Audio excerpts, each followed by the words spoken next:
Hi, this is Stephen from Belfast.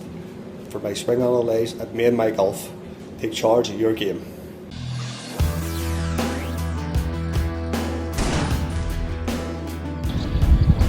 So congratulations to Stephen Oliver then, all the way from Belfast in Northern Ireland. Stephen. You are this week's Swing Analysis winner, and if you want to have the chance to be up here having your swing analysed with myself and Pierce, go to the Facebook page and the Twitter and enter the competition today. So Stephen is a 15 handicap, Pierce, looking to get down to 10 by the end of the year, so good goals there. But Stephen struggles with a hook shot with the driver and some flat shots with his irons. Okay. So let's go ahead straight into it. Let's go ahead and take a look from the front on view first with his driver.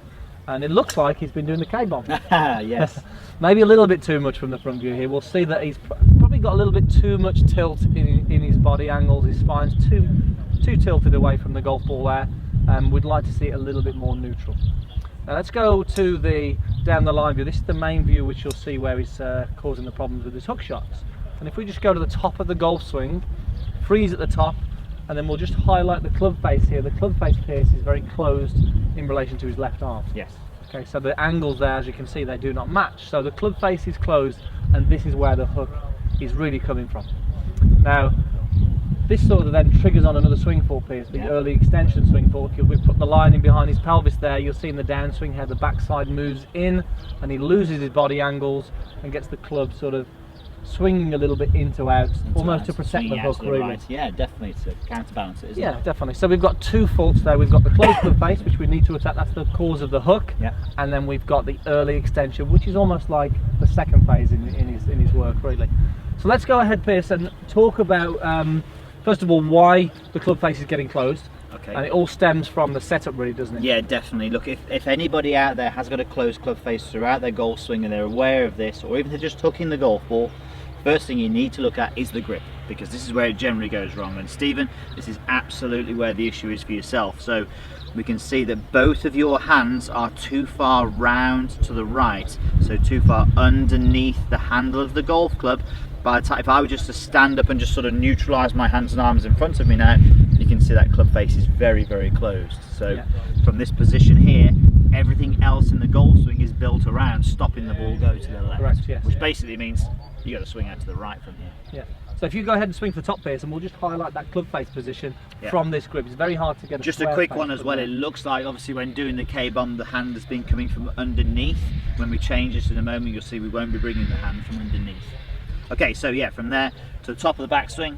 So we'll see now from the top there, if we highlight the club face and the lead arm, we would like to see in an ideal situation those two lines matching, Pierce. That would be a square club face, but as we can see, these differ, and that club face is pointing to the sky, and the only way now to hit that golf ball really anywhere near the target, you sort of get that early extension and drive in and lose those body angles. You can see how much we sort of Pierce has stood up there at the shot. Exaggerating obviously, but that's absolutely what you have to do from there.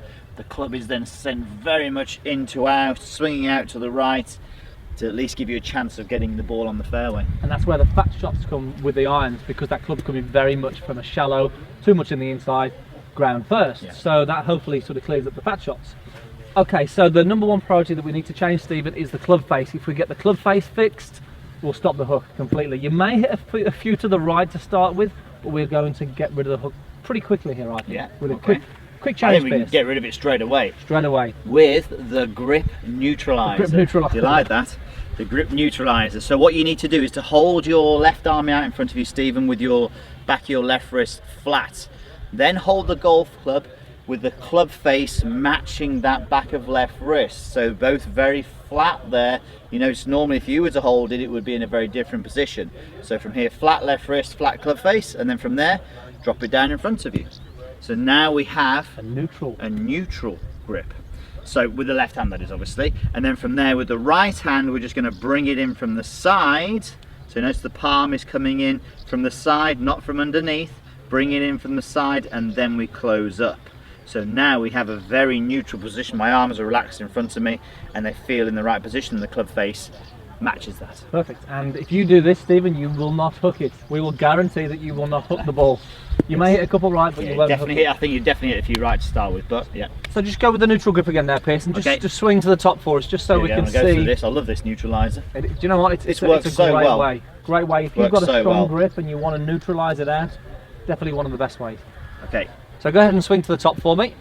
So neutral grip now, and what we'll see at the top of the golf swing, highlighting the club face and the lead arm, pretty much identical there. And we now have a square face, and we are ready to then smash it down that fairway, Pierce.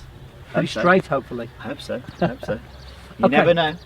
So the first thing, as we said, Pierce, club face, it really does have the most influence on the direction of the golf ball. So if we can attack the club face, which all stems from a better grip, you can then move on to actually working on the early extension swing ball. So our advice would be to work really hard at the grip, and the next phase would be to attack the early extension.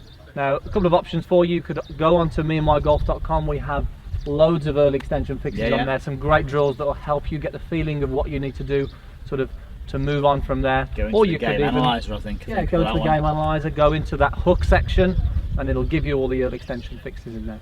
Another option is you can also go onto the meandmygolf.com and you can get a personal lesson with ourselves, and we can then take you through what you need to do next from there as well. Or get on the plane and fly over. There we go. There we go. Ferry. So you turn up on the Asprey 10T here. We'll get you here doing it. Then we'll do another swing analysis for you.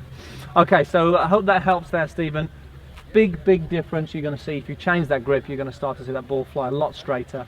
And hopefully that's helped you guys at home understanding where that club face should be and how to take that neutral grip. Yeah, pretty important. Thanks guys, post your comments down below, and we look forward to seeing you next time on Me and My Golf TV. Thanks for watching.